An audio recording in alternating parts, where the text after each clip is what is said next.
కొత్త ఉస్మానియా హాస్పిటల్ నిర్మాణంపై ముఖ్యమంత్రి రేవంత్ రెడ్డి కీలక రివ్యూ నిర్వహించారు. జూబ్లీహిల్స్ నివాసంలో జరిగిన ఈ సమావేశానికి మంత్రి దామోదర్ రాజనరసింహ హాజరయ్యారు.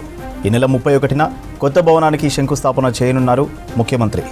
యుద్ధ ప్రాతిపదికన పనులు పూర్తి చేయాలని, కొత్త హాస్పిటల్ను ప్రజలకు వీలైనంత తొందరగా అందుబాటులోకి తీసుకురావాలని ఆదేశించారు రేవంత్ రెడ్డి. అఫ్జల్గంజ్లో ఉన్న పాత భవనం నుంచి గోషామహల్లో కొత్త భవనంలోకి ఉస్మానియా హాస్పిటల్ మారనుంది. ప్రజలకు ఎలాంటి ఇబ్బందులు లేకుండా చర్యలు చేపట్టాలన్నారు రేవంత్. అధునాతన సౌకర్యాలతో కొత్త భవనం ఉండాలని సూచించారు.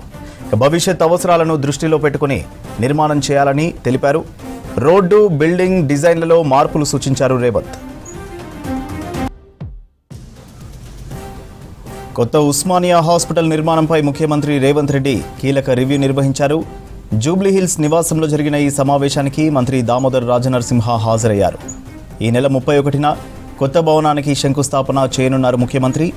యుద్ధ ప్రాతిపదికన పనులు పూర్తి చేయాలని, కొత్త హాస్పిటల్ను ప్రజలకు వీలైనంత తొందరగా అందుబాటులోకి తీసుకురావాలని ఆదేశించారు రేవంత్ రెడ్డి. అఫ్జల్గంజ్లో ఉన్న పాత భవనం నుంచి గోషామహల్లో కొత్త భవనంలోకి ఉస్మానియా హాస్పిటల్ మారనుంది. ప్రజలకు ఎలాంటి ఇబ్బందులు లేకుండా చర్యలు చేపట్టాలన్నారు రేవంత్. అధునాతన సౌకర్యాలతో కొత్త భవనం ఉండాలని సూచించారు. భవిష్యత్ అవసరాలను దృష్టిలో పెట్టుకుని నిర్మాణం చేయాలని తెలిపారు. రోడ్డు, బిల్డింగ్ డిజైన్లలో మార్పులు సూచించారు రేవంత్.